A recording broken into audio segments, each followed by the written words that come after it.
Welcome back. Good to सी कि आप सब यहाँ तक पहुँच गए। तो आज है पार्ट 3, वीडियो नंबर 3 है। पहले वीडियो में हम लोगों ने पढ़ा था फिजिकल एंड केमिकल चेंजेस के बारे में, केमिकल रिएक्शंस को समझा था। और इन दिस वीडियो हम लोग समझेंगे टाइप्स ऑफ केमिकल रिएक्शंस, इन सब के बारे में डिटेल में समझेंगे। So let's start. The first is combination reaction. What is a combination reaction? Those reactions in which two or more substances combine to form a single substance which is called a product are called combination reactions. जैसे कि यहाँ पे आप examples देख सकते हैं, hydrogen burns in oxygen. Hydrogen this is H2 burns in oxygen. Oxygen में burn होने का मतलब है ऑक्सीजन से रिएक्ट कराना, oxygen to form what? Water, H2O। अब ये जो वाटर है इसको कहते हैं हम लोग hydrogen oxide. This is the chemical name of water and water is the common name of hydrogen oxide. ये जो हाइड्रोजन ऑक्साइड बना, ये कैसे बना? दो सब्सटेंसेस, एक है हाइड्रोजन, दूसरा है ऑक्सीजन। इन दोनों को जब हमने रिएक्ट कराया तो ऑक्सीजन बना। सो या तो टू या दो से ज्यादा सब्सटेंस जब एक साथ मिलके सिंगल प्रोडक्ट बनाते हैं, सिंगल सब्सटेंस बनाते हैं, then we call it as combination reaction. I hope it's clear. Then the next is decomposition reaction. तो डिकम्पोजिशन रिएक्शन क्या है?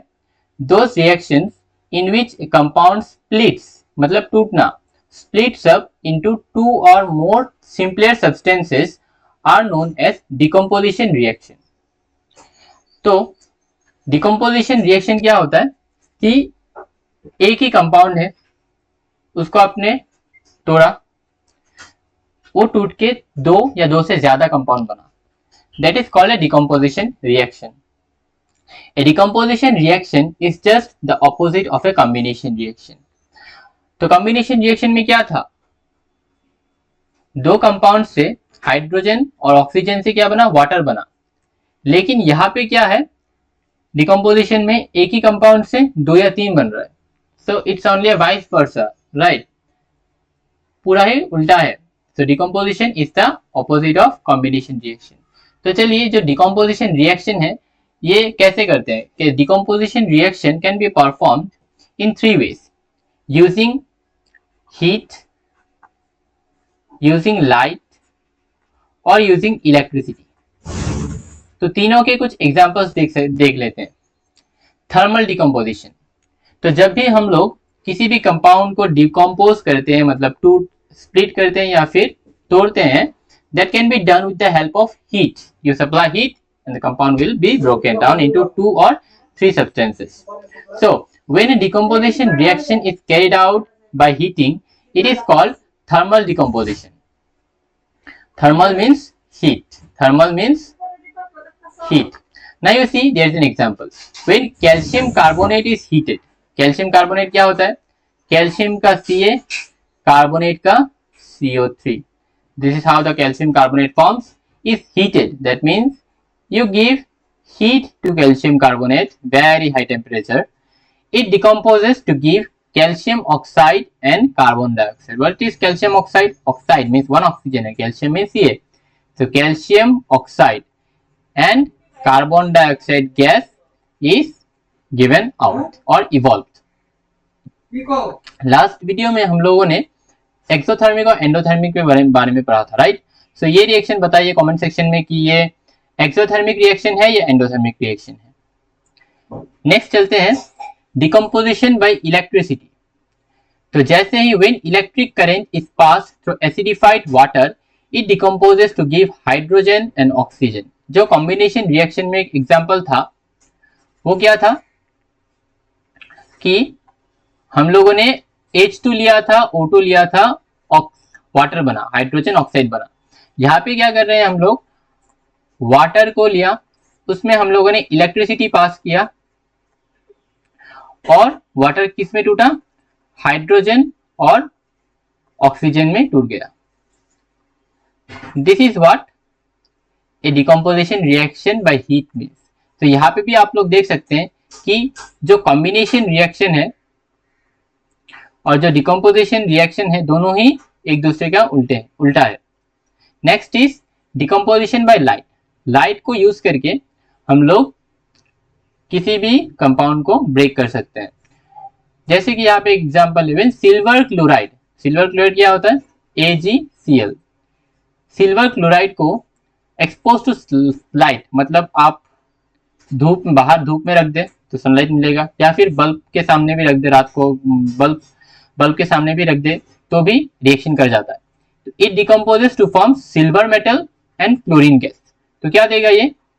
सिल्वर मेटल और क्लोरीन गैस। क्लोरीन गैस वेपर होता है तो वो भाप बनकर निकल जाएगा और जो सिल्वर है वो दिखेगा आपको। तो ये कैसे पता चलेगा कि सिल्वर फॉर्म हुआ?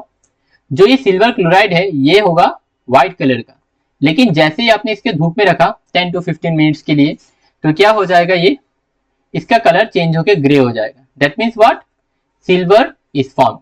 Silver is what? Silvery color or grayish type, right? So silver can be formed in this way. ये रिएक्शन ब्लैक और व्हाइट फोटोग्राफी में यूज होता है। Next is displacement reaction. Displacement का मतलब क्या होता है? रिप्लेस करना, अलग कर देना। Those reactions in which one element takes the place of another element in a compound are known as displacement reaction. तो एक एग्जाम्पल से समझते हैं। चलिए, when A strip of zinc metal is placed in copper sulphate solution, CuSO4। ये जो copper sulphate है this is blue in colour, आप चेक कर सकते हैं CuSO4।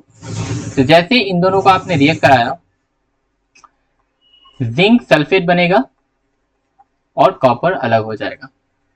The blue colour of copper sulphate. तो कैसे पता चला कि कॉपर सल्फेट फॉर्म हुआ और जिंक सल्फेट फॉर्म हुआ और कॉपर अलग हो गया?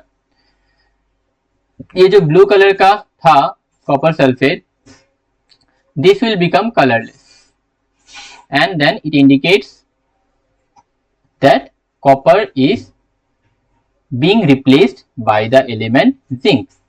अब ये जिंक कैसे रिप्लेस कर सकता है या फिर कैसे डिस्प्लेस कर सकता है कॉपर को एक से दूसरे तक? इसने इसको डिस्प्लेस कर दिया, राइट? कैसे कर सकता है? क्योंकि आपको ये पॉइंट याद रखना है, a more reactive element displaces a less reactive element from its compound. तो जो कॉपर है ये इतना रिएक्टफुल नहीं है, लेकिन जो जिंक है ये बहुत जल्दी रिएक्ट कर देता है। किसके साथ? सल्फर के साथ। तो अगर रिएक्ट करेगा किसी के साथ तो ज्यादा बैलेंस हो जाएगा, वो ज्यादा स्टेबल हो जाएगा। तो अच्छा लगता है जिंक को सल्फेट के साथ रहना।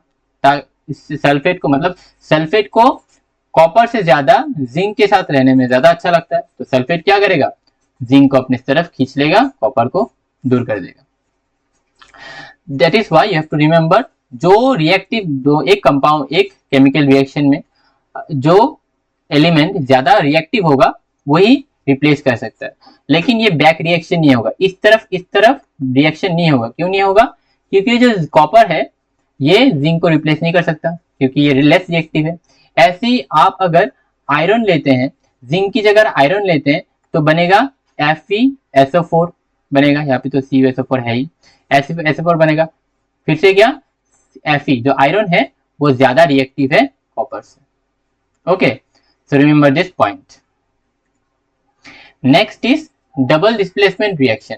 तो पिछले रिएक्शन में हम लोगों ने देखा था वो क्या? डिस्प्लेसमेंट, मतलब एक ही बार डिस्प्लेस हो रहा था, लेकिन ये क्या? Double displacement. दो रिएक्शन, एक ही रिएक्शन है, दो कंपाउंड होगा, उसी में दो बार रिप्लेस होगा, मतलब उनका आयन एक्सचेंज होगा। Those reactions in which two compounds react by an exchange of ions to form two new compounds are called double displacement reactions. ये exchange of ions क्या होता है इसको समझेंगे। तो पहले तो ये एग्जांपल से समझेंगे कि सिल्वर नाइट्रेट सोल्यूशन को जब हम सोडियम क्लोराइड में डालते हैं सोल्यूशन में तो व्हाइट प्रेसिपिटेट बनता है सिल्वर क्लोराइड का और sodium nitrate solution is given out. तो चलते हैं कहाँ पे समझाए, कहाँ पे समझाए, हाँ चलिए यहाँ पे समझते हैं। तो जो डबल डिस्प्लेसमेंट रिएक्शन का एग्जांपल है, इसको मिटा देते हैं। तो जल्दी करो जल्दी करो जल्दी करो, हाँ हो गया। नेक्स्ट अभी देखिए क्या देखा था हम लोगों ने कि silver nitrate, sorry silver chloride AgCl, क्या था silver nitrate solution added to sodium chloride, अच्छा सिल्वर नाइट्रेट AgNO3, AgNO3 को जब आप सोडियम क्लोराइड में डालते हैं तो क्या बनता है, Ag क्या करेगा, सोडियम को रिप्लेस कर देगा, जो Ag है ये सोडियम को रिप्लेस कर देगा। दैट मीन्स ये बनेगा AgCl प्लस NaNO3। ओके, थोड़ा इसको बैलेंस कर देते हैं, यहाँ पे एक Ag है एक Ag है, ठीक है, एक NO3 है एक NO3, ठीक है, एक Na है एक Na है, ठीक है, एक Cl है एक Cl है, ठीक है। ओके, तो रिएक्शन इज बैलेंस ऑलरेडी। अब देखते हैं इस रिएक्शन में क्या होता है। तो पहले तो समझते हैं आयंस क्या होते हैं। ठीक है, जैसे कि देखिए हाइड्रोजन एटम है, आपने क्लास 9 में पढ़ा होगा, हाइड्रोजन के पास 2 इलेक्ट्रॉन्स होते हैं। जब ये लूज करेगा एक इलेक्ट्रॉन तो क्या होगा, ये बन जाएगा H प्लस। यहाँ पे क्लोरीन, तो क्लोरीन के पास 7 इलेक्ट्रॉन्स होता है, इसको एक इलेक्ट्रॉन चाहिए होता है, तो एक इलेक्ट्रॉन हाइड्रोजन से लेगा तो क्या बनेगा, ये 8 इलेक्ट्रॉन्स हो जाएगा, this will become Cl minus. तो HCl एक कंपाउंड बना इनके एक्सचेंज ऑफ आयन से। तो ये जो Cl माइनस है एक इलेक्ट्रॉन गेन करने के बाद ये बन जाता है आयन, जिसको बोलते हैं नेगेटिव चार्ज है तो एनायन। ये हो जाता है कैटायन। क्यों कैटायन है, क्योंकि इसके पास H प्लस हो जाएगा एक इलेक्ट्रॉन छोड़ने के बाद। So this is called a cation, और दोनों को क्या कहेंगे हम लोग, आयन्स। तो जब भी कोई कंपाउंड आयन्स के एक्सचेंज से बनता है that is called a ionic bond. अब यहाँ पे देखो Ag और यहाँ पे Cl, सिल्वर का भी पॉजिटिव चार्ज होता है Ag प्लस, और Na सोडियम का भी Na प्लस चार्ज होता है, NO3 का भी नेगेटिव चार्ज होता है, Cl का फिर से नेगेटिव चार्ज होता है। Ag और NO3 ने एक कंपाउंड बनाया था पहले, और Na और Cl ने एक कंपाउंड बनाया था यहाँ पे, ठीक है। आप देख सकते हैं हमको बताया कि अनलाइक चार्जेस अट्रैक्ट, सो Ag ने NO3 को रिएक्ट करके बनाया था। लेकिन डिस्प्लेसमेंट, डबल डिस्प्लेसमेंट रिएक्शन क्या था, एक्सचेंज ऑफ आयन्स। तो यहाँ पे आयन्स का एक्सचेंज हो जाएगा, तो जो सोडियम है प्लस है, इस ये सोडियम की जगह Ag में आ जाएगा, Ag की जगह सोडियम आ जाएगा। मतलब अभी जो Ag किसके साथ था, NO3 के साथ था, NO3 माइनस के साथ था सिल्वर आयन, अभी सॉरी सिल्वर आयन अभी क्लोरीन के पास आ जाएगा and it will become silver chloride. और जो सोडियम आयन है ये एक्सचेंज होके आ जाएगा NO3 के plus and it will become NaNO3 sodium nitrate solution. This is how the exchange of ions in a double displacement reaction takes place। यहाँ पे हमेशा आप क्या देखेंगे, double displacement reaction usually occurs in solution in one of the products। दो product, किसी एक जो प्रोडक्ट बनेगा वो क्या बनेगा, प्रिसिपिटेट बनेगा। लास्ट क्लास में प्रिसिपिटेट क्या होता है वो मैंने समझा दिया था कि रिएक्शन के बाद नीचे एक रह जाता है compound, that is called precipitation, precipitate compound. So उसी रिएक्शन को हम लोग क्या कहते हैं, प्रिसिपिटेशन रिएक्शन। जिस रिएक्शन में एक प्रिसिपिटेट बनता है that reaction is known as precipitation reaction.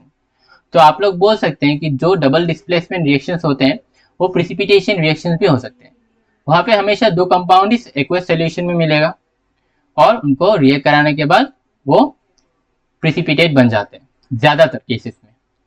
तो आप आई होप जब भी आपको कुछ एग्जांपल दिया जाएगा डबल डिस्प्लेसमेंट का आप लोग समझ सकते हैं, और you can guess this reaction as double displacement. बहुत इजी है, जैसे जैसे आप रिएक्शंस देखते जाएंगे, प्रैक्टिस करते जाएंगे, will get to know about it more easily. लेकिन प्रैक्टिस करना बहुत जरूरी है। मैं तो पढ़ा रहा हूँ, लेकिन आप अगर प्रैक्टिस नहीं करेंगे, रिएक्शंस को लिख लिख के प्रैक्टिस नहीं करेंगे तो दिक्कत है, आप नहीं समझ पाएंगे और प्रॉब्लम भी होगा आपको करने में।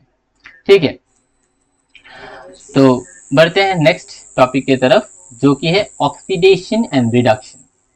तो ये ऑक्सीडेशन एंड रिडक्शन क्या होता है? Oxidation means addition of oxygen to a substance या फिर removal of hydrogen from a substance.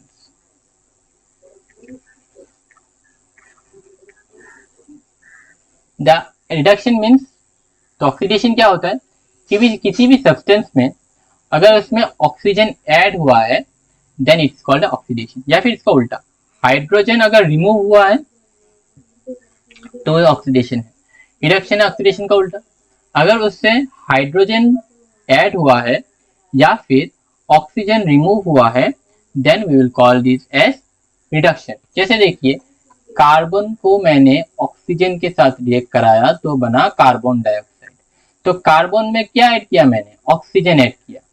So it is a what? Oxidation reaction, oxidation reaction. ठीक है,